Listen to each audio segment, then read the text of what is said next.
Less to watch this era of the game, right? The young stars on the mound, the Skeens and the Scooble, and then Max Scherzer and Justin Verlander still getting it done. We get to see Yamamoto and Justin Verlander tonight. I feel like Verlander is going to be 50 striking out 7. How long will we? What are you looking at me like that? Well, like it's going to happen? Lauren, I'm just saying this. When I see pitchers who are close in age to me thriving, it brings joy to my heart like few other things in the game do. And Justin Verlander has been doing that for the San Francisco Giants. How about this start tonight? The biggest start he has made in a Giants uniform, game 1 of a Dodgers-Giants series. That means everything right now for the suddenly surging San Francisco Giants. There you see Verlander's full season numbers. They're not outstanding. And yet, when you look at what he's done over the last 6 weeks or so, there is about a 99% chance, in my estimation, Lauren, this man is going to be back pitching somewhere in the major leagues in 2026. Now, remember, with that 1.06 ERA, by the way, remember his idol growing up was Nolan Ryan. And Nolan Ryan pitched till his mid-40s. So I think it's that same idea for JV. You said 50. That was always Ichiro's goal. I'm always fascinated, Lauren, by the players that can find ways to keep it going well into their 40s. Jamie Moyer, Julio Franco, and now, of course, Justin Verlander. And he has support with the Giants from a cast of really good position players who have been productive during this run in which now the Giants are challenging the Mets. Willie Adames has found his stroke yet again. Drew Gilbert, I love the story. Drew Gilbert was part of the trade when Verlander went back to the Astros. Gilbert went to the Mets, and then all of a sudden Gilbert gets traded now to the Giants. He's a teammate of Verlander's, and yes, now the two ex-Mets are challenging the Mets in the National League wild card race. There's a look at Gilbert, what he's been able to do. Rafael Devers has gotten more and more comfortable now in his new environment. Matt Chapman, look at that, a .673 slug since the 23rd of August. Lauren, I know that we have a lot of friends who are Mets fans. They're always a very calm and optimistic group. And they're all right here in the studio, so it'd be nice. They're all right there in the studio, especially right now. I sense from all the Mets fans in my life, Lauren, I sense nothing but positivity and confidence. Is that so? As the Giants are now narrowing the deficit in the National League wildcard race. I sense something different. By the way, Justin Verlander and you, same exact age. Skill sets may be different, but equally as important. A future Hall of Famer, that's for darn sure. Tony Oliva was speaking of Hall of Famers, your most recent guest on the Road to Cooperstown podcast. And he spoke about the human side. I love this, about how leaving Cuba and the loneliness that ensued. You never hear about that side. You just hear about what happens on the field. Lauren, it was an extraordinary conversation that I was very fortunate to have with Tony Oliva during Hall of Fame weekend this year. He made his major league debut right at a very difficult time, of course, in the history of U.S.-Cuba relations that made going back to Cuba at that time very complicated. He actually did not initially make the Twins opening day roster. He was sent down to the minor leagues without really a place to play. He was in limbo in a lot of ways, and he really thanks a lot of his Cuban teammates who were then with the Twins for helping him mentally just stay engaged and stay optimistic before eventually his breakthrough came. But listen to what Tony Oliva had to say, Lauren, about the challenges he experienced of homesickness and how he was still able to find his way. That was, and then later as I played, and once I played, I still, that was beautiful during the game. After the game, sometimes you come in to the hotel. I was lucky because I have a very good season, 400. When you come to the hotel, you don't have no friend, no water, no was able to speak on the family. The people don't understand how much you cry in those days, how lost you get. Think about those words, Lauren. Crying in loneliness. Tony Oliva was. He felt fine at the ballpark, but then as soon as he went home, and he also told me about having to live in what was at the time segregated neighborhoods during that brief time he spent in the minor leagues. So it's all those things that a player was able to overcome, especially at that time in our nation's history and certainly in the history of Major League Baseball, Lauren, that Tony Oliva was able to overcome. He now becomes an icon in the Twin Cities. He loves the state of Minnesota. Still spends his time there, loves even the winters. So Tony Oliva, a beloved member of the organization, the only organization, Lauren, he ever played for in the major leagues, a proud Minnesota Twin and a very deserving member of the National Baseball Hall of Fame. Nobody likes the Minnesota Winners. I live there, JP. Minnesota is a beautiful place. You got the World Junior Hockey Championships coming up this winter time. It was negative 40 degrees. I was like, I'm out. Now, here we go, everybody. At the end of this week, I'm feeling really excited here. I'm going to make a bold prediction. Okay. At some time, Lauren, you and I, we're going to skate together. I'm going to get you on a pair of ice skates. JP, I don't want to do that. We're going to go skating. It's going to happen. Best. No. My answer is no. Time now for the Nike Draft League Spotlight. Enjoy. Adam, I've been on this all year. The Dodgers feeling from the very opening week a tad disappointing. I know they're a monster. I know they're a behemoth, but they haven't put it all together. Is that starting to happen now? I'm not going to lie. It feels like yes. They have an opportunity to do a very funny thing this year, which is frustrate their fan base for about 5 months and then still go out and win the World Series, right? They've had 6 consecutive outstanding starts on the mound. Finally, the big 5 starters that we expected to see are out there. Ohtani, Yamamoto, Kershaw, Glasnow, and Snell. Sheehan also right now in the 6-man rotation, but all 6 of those guys shoved. Mookie Betts has completely turned it around. He's got a 1,200 OPS in September. And if they can get their stars playing like stars because they have the most stars, good chance they can run through the playoffs again. Okay, so there's Mookie. I don't like him at shortstop. Tommy Edmonds just come back. Max Muncy has come back. I think that makes him a very different team because those guys can still do multiple positions, especially Edmond. I know he had an ankle injury. Should he play short? Should Betts stay there? Or now has Betts been able to be a hitter and he can still man that position? I think it's a good problem to have, depending on Edmonds' health with that ankle. I mean, I think it would make the team ultimately stronger to get Mookie back and his elite defense back out in right field. Kind of take over for Teoscar out there and continue the great work he's always done in the outfield. But at the same time, he has been pretty good at shortstop, and he's hitting along with playing shortstop now. So I guess it just depends on the health of Tommy Edman, but that's a big piece. Let's not forget, NLCS MVP last year. He could be a big difference maker for the Dodgers as well. Why is Betts hitting better, besides, putting on weight, getting stronger? What is it?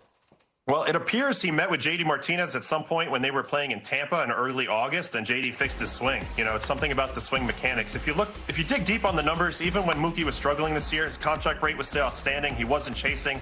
So he was controlling a lot of the controllables really well, but something was off on his swing. He was missing a lot of hittable pitches.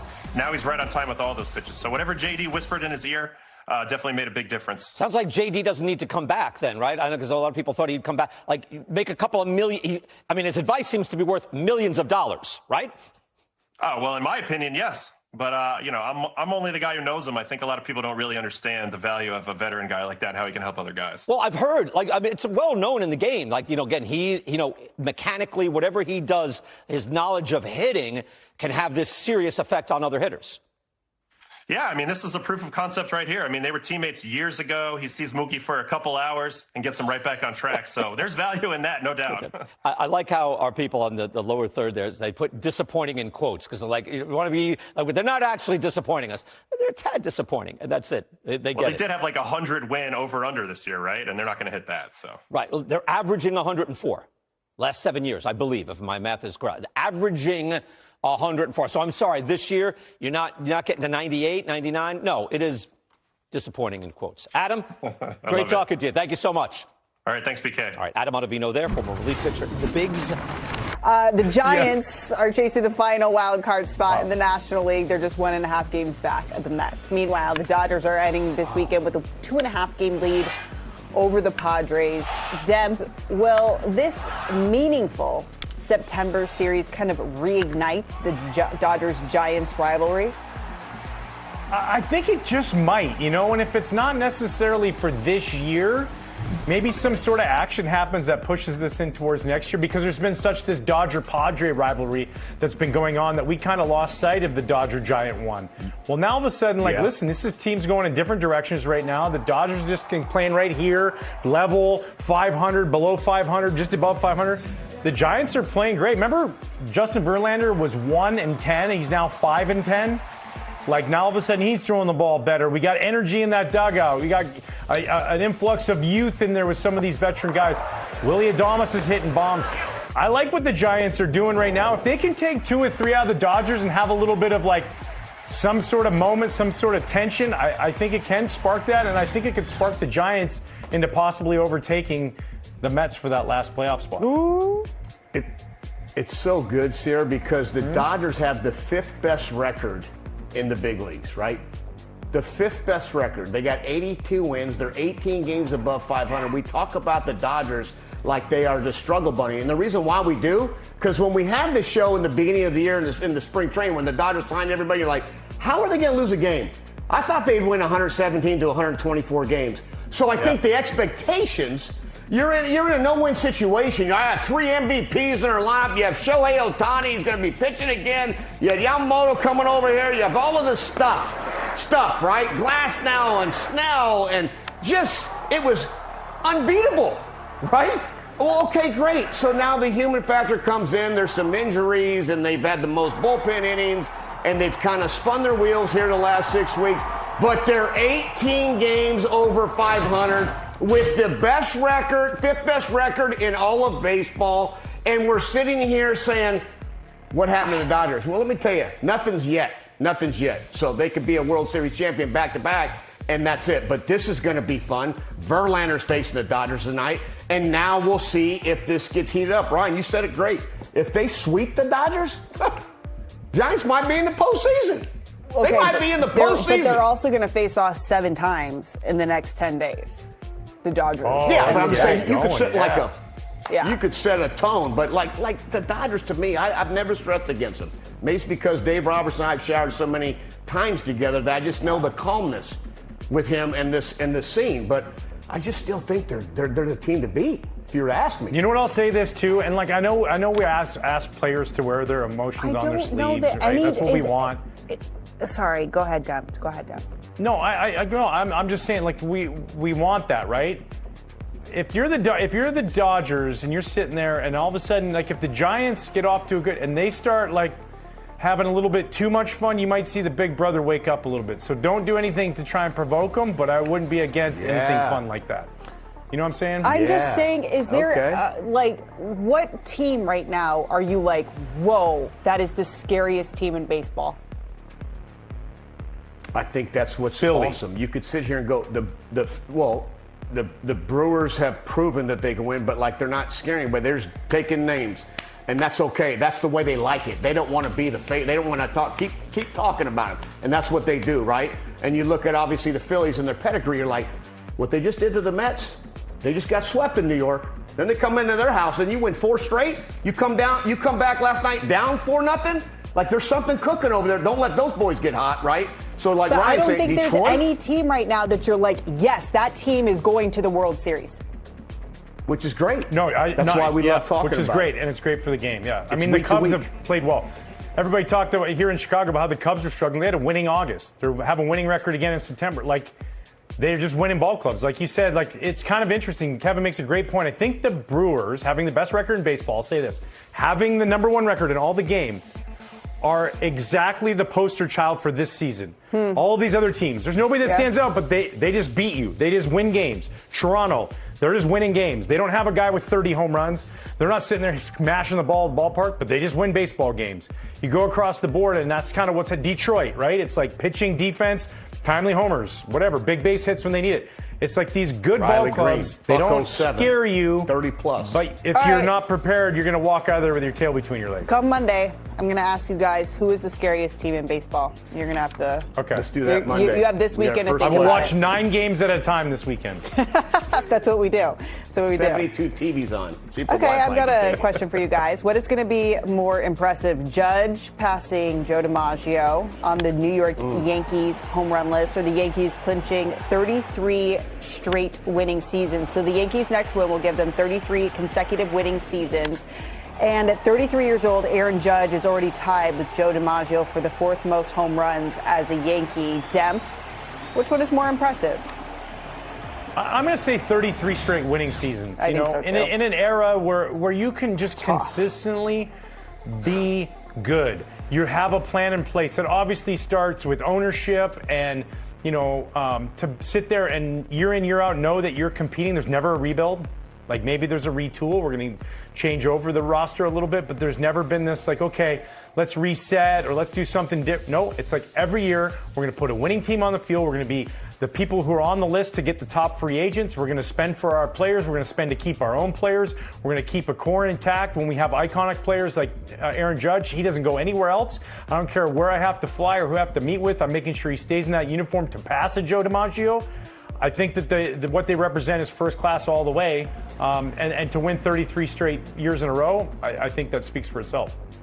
It's a great answer. Brian Cashman's done a great job and gets a lot of heat when they don't win, and then just keeps going and going.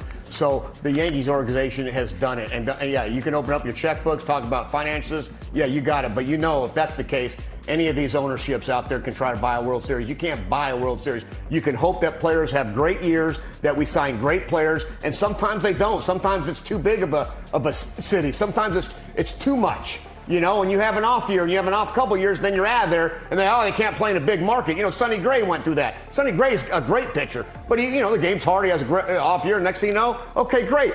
My point to this whole equation is, though, like what Aaron Judge is doing, and when you start talking about these kind of names, it's pretty impressive, man. I remember when Aaron Judge came into this league, and you're sitting here, what is the most magnificent tight end we've ever seen play in the history of the sport. You know, Frank Howard for the Dodgers, I think, was the tallest, but position player at 6'7", 295 pounds with a waist about 32. The guy is just special. And you're talking about Babe Ruth, Mickey Mantle, Lou Gehrig, once he passes Joe DiMaggio. So lock in on those numbers. Like, these are iconic names. And we're starting to see dudes in our generation pass up these iconic heroes, like that still sell jerseys and that old school Yankee fan and just Mickey Mantle. Like, it's pretty awesome, man, what Judge is doing. And one day he's going to have a chance to reflect and say, man, tremendous human being, tremendous class, tremendous teammate, tremendous leader, and just played the game and plays this game the right way with pure excellence. So it's amazing to see him, every mistake, put it 435 feet away like it's easy to do. Like hanging change up 3-2, you got it. Mm-hmm. Whoop! He gone. Oh, fastball in. Whoop! He gone. Stanton last night, hanging breaking ball. He sat there and took 4 pitches, and he's halfway closed. And you're thinking, how's he going to hit it? Here comes the hanger. Whah! It's like they're unbelievable specimens, which cause fear to pitchers, which means mistake, and which means when Yankees hit home runs, they win ball games. End of story. Back to you, Sierra. Sorry. That was a really good math equation. And you landed the plane really well. Thank you so much. Thank you so much.